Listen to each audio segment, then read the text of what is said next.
La mort de l'ayatollah Ali Khamenei a déclenché une période de profonde incertitude politique et sécuritaire en Iran, ouvrant une phase critique pour les institutions du pays et pour l'ensemble de la région du Moyen-Orient.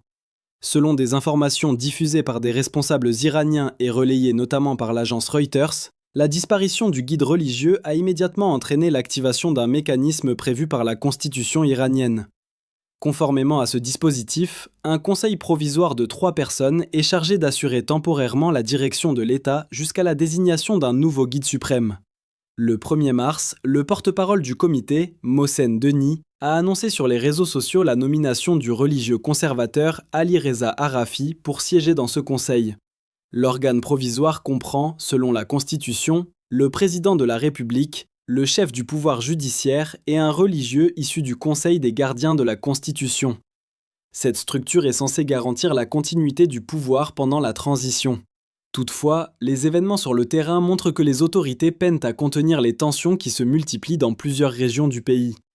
Dans les rues de certaines villes iraniennes, des rassemblements ont été signalés après l'annonce de la mort du dirigeant religieux. Des images diffusées par Reuters montrent notamment des mouvements de foule à Téhéran. Contrairement aux manifestations classiques observées ces dernières années, ces rassemblements semblent marqués par une forte incertitude collective et par un climat de choc social lié à la disparition du guide suprême et aux interrogations sur l'avenir du régime. La population apparaît divisée entre deux dynamiques opposées. D'un côté, la peur et l'incertitude dominent face à la perspective d'une instabilité politique ou d'un conflit plus large. De l'autre, la colère et la volonté de contestation alimentent des appels à un changement profond du système politique. Dans l'est du pays, plusieurs sources évoquent l'émergence d'un mouvement anti-gouvernemental qui commencerait à prendre de l'ampleur. Dans certaines zones urbaines, des groupes de citoyens se mobilisent ouvertement contre le pouvoir, affirmant vouloir profiter de cette période de transition pour contester l'autorité du régime. Dans ce contexte, la rue iranienne devient le théâtre d'une confrontation psychologique entre le sentiment d'opportunité politique et la crainte d'une répression accrue. La situation sécuritaire demeure particulièrement fragile. Des explosions ont été signalées dans plusieurs zones, accentuant le climat d'anxiété au sein de la population. Dans certaines villes, des familles ont précipitamment retiré leurs enfants des écoles par crainte d'une escalade de la violence. D'autres habitants envisagent de quitter leur domicile. Dans ce climat, les rumeurs circulent rapidement et amplifient le sentiment d'instabilité. La propagation de l'incertitude semble parfois plus rapide que les informations vérifiées, contribuant à renforcer la tension sociale. Ce contexte s'inscrit également dans un environnement marqué par les violences des dernières semaines. Selon des informations relayées par des organisations de défense des droits humains et des interlocuteurs cités par Reuters, le nombre de morts liés aux protestations récentes dépasserait les 5000 personnes, tandis que d'autres décès seraient encore en cours de vérification. Ce bilan controversé constitue déjà une source majeure de contestation et affaiblit la légitimité du pouvoir aux yeux d'une partie de la population. La disparition du guide suprême intervient donc à un moment où les tensions internes étaient déjà très fortes. Chaque nouvelle explosion ou rumeur de violence agit désormais comme un facteur supplémentaire de déstabilisation, transformant ce qui pourrait être un simple incident sécuritaire en élément déclencheur d'une crise plus large. Dans ces conditions, le régime se trouve confronté à un double défi. D'une part, il doit gérer les conséquences politiques et institutionnelles de la disparition de son dirigeant le plus puissant.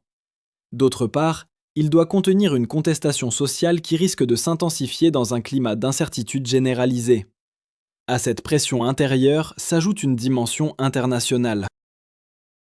Plusieurs gouvernements étrangers ont conseillé à leurs ressortissants de quitter l'Iran dans les plus brefs délais. Selon les déclarations officielles recueillies par Reuters, certains pays ont averti leurs citoyens que s'ils restaient sur place, ils ne pourraient pas compter sur une évacuation en cas d'aggravation de la situation. Ces avertissements contribuent à renforcer l'impression d'isolement du pays sur la scène internationale et alimentent également la peur au sein de la population.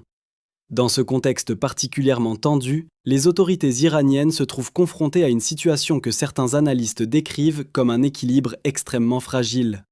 Le principal risque pour le pouvoir ne réside pas uniquement dans l'émergence d'un nouveau leader politique ou dans l'action d'un groupe d'opposition organisé. Le danger pourrait provenir d'une mobilisation sociale diffuse, fragmentée et difficile à contrôler.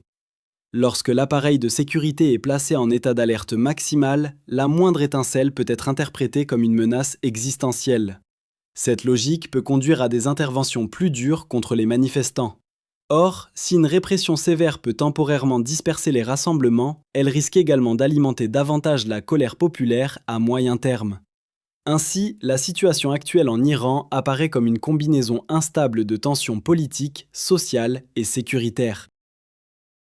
La disparition du guide suprême n'a pas seulement ouvert une transition institutionnelle, elle a aussi révélé l'ampleur des fractures internes du pays au moment même où l'environnement régional devient de plus en plus volatile. La crise politique interne s'accompagne d'une escalade militaire qui dépasse désormais largement les frontières de l'Iran. Après la confirmation de la mort de l'ayatollah Ali Khamenei, les autorités iraniennes ont annoncé une série d'opérations militaires présentées comme une réponse aux attaques attribuées à leurs adversaires. La télévision d'État iranienne a évoqué une vengeance sans précédent, tandis que les gardiens de la révolution ont repris publiquement le même message, annonçant une opération militaire d'envergure contre des intérêts considérés comme hostiles dans la région. Dans ce contexte, plusieurs frappes de missiles et de drones ont été signalées contre des cibles situées dans différents pays du Moyen-Orient.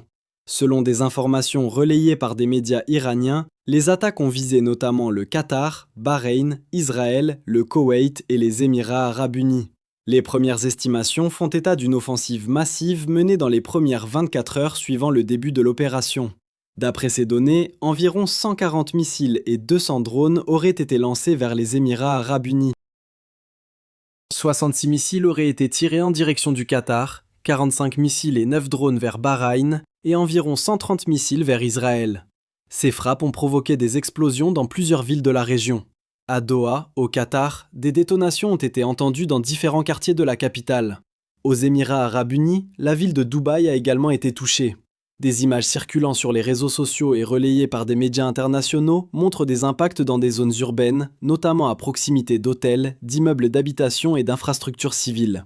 Des débris de projectiles sont visibles dans certains quartiers, ce qui contredit les déclarations officielles affirmant que les frappes visaient uniquement des installations militaires.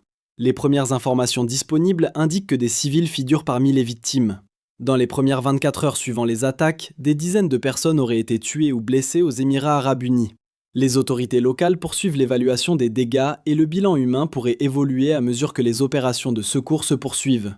Les victimes recensées incluent des habitants locaux, mais aussi des visiteurs étrangers présents dans ces centres économiques et touristiques majeurs de la région. Les conséquences économiques de ces frappes sont également importantes.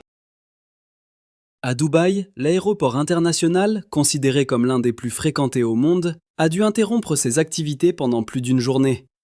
L'aviation représente environ 27% du produit intérieur brut de la ville et près de 18% de l'économie des Émirats arabes unis. La fermeture temporaire de cette plateforme stratégique a entraîné l'immobilisation de milliers de passagers. Des dizaines de milliers de voyageurs se sont retrouvés bloqués dans les terminaux, tandis que les autorités de nombreux pays tentaient d'organiser des opérations de rapatriement pour leurs ressortissants. Selon les images diffusées depuis l'aéroport, certains projectiles seraient tombés à proximité des installations aéroportuaires. Les autorités locales ont renforcé les mesures de sécurité et suspendu de nombreux vols afin de limiter les risques pour les passagers et les équipages. Cette situation a provoqué une perturbation importante du trafic aérien international, Dubaï constituant un hub majeur reliant l'Europe, l'Asie et l'Afrique. Du côté iranien, les autorités affirment que ces frappes visent principalement des bases américaines présentes dans la région. Lors d'une intervention à la télévision américaine, le ministre iranien des Affaires étrangères a déclaré que l'Iran ne cherchait pas à attaquer les pays voisins, mais à répondre aux actions menées contre lui. Il a expliqué que la présence de bases militaires américaines dans ces États rendait ces territoires vulnérables aux représailles iraniennes.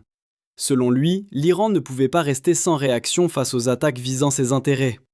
Cependant, les images provenant des zones touchées montrent que les dégâts concernent majoritairement des infrastructures civiles et des quartiers habités.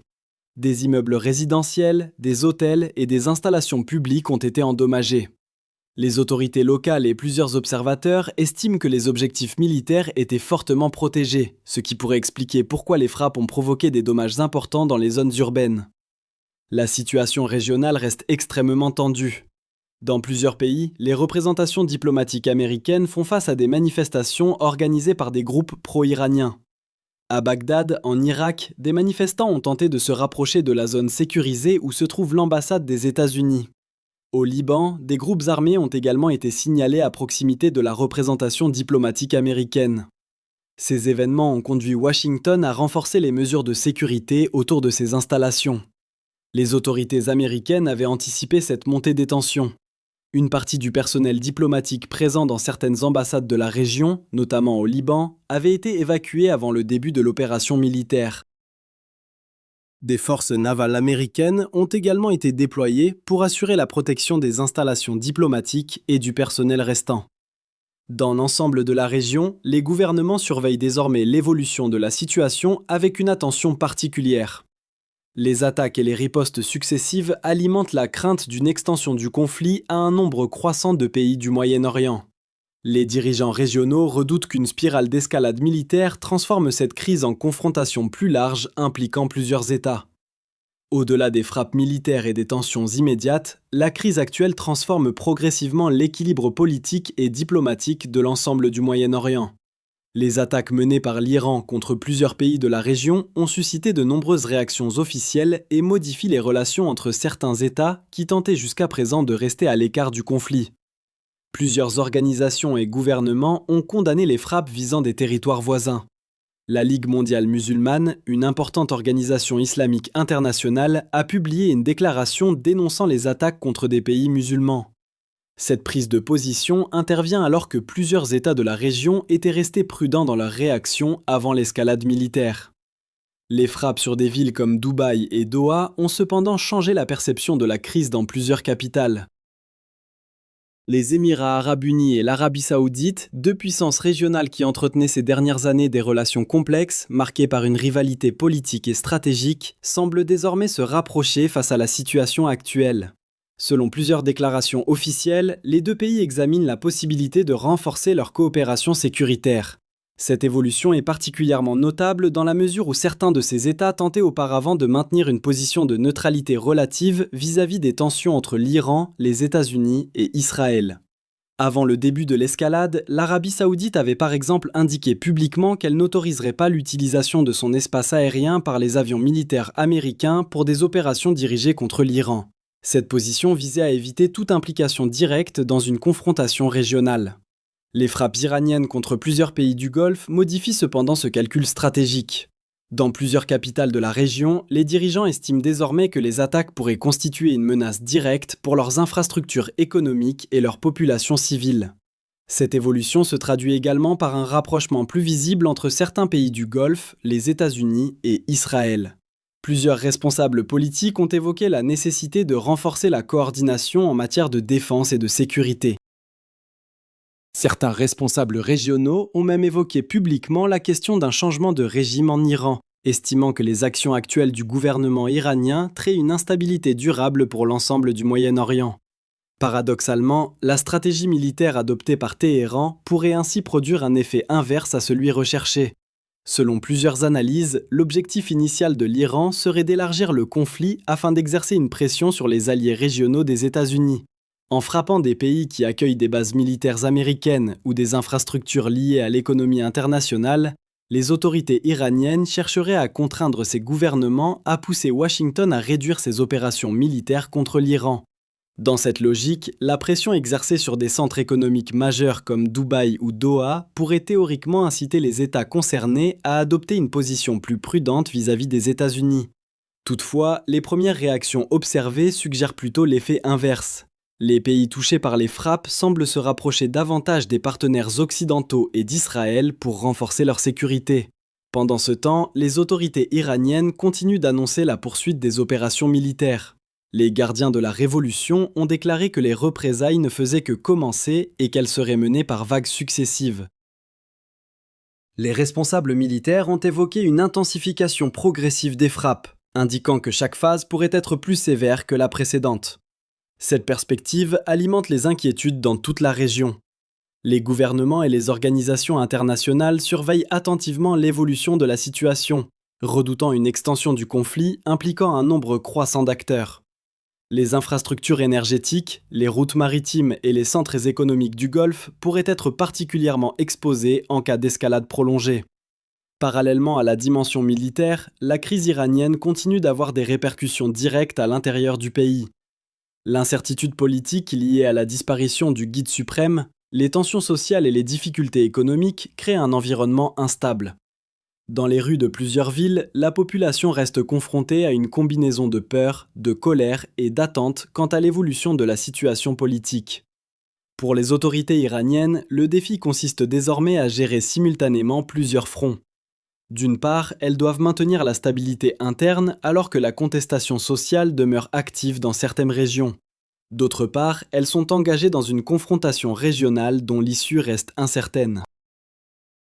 Les décisions prises dans les prochains jours pourraient déterminer non seulement l'avenir politique de l'Iran, mais aussi l'équilibre stratégique de l'ensemble du Moyen-Orient. La situation reste donc extrêmement évolutive. Les gouvernements de la région, les organisations internationales et les grandes puissances suivent les événements heure par heure afin d'évaluer les risques d'une escalade supplémentaire. Les développements à venir pourraient avoir des conséquences majeures pour la sécurité régionale, pour l'économie mondiale et pour la stabilité politique de l'Iran lui-même. Pour suivre l'évolution de cette crise et les informations vérifiées sur la situation internationale, vous pouvez vous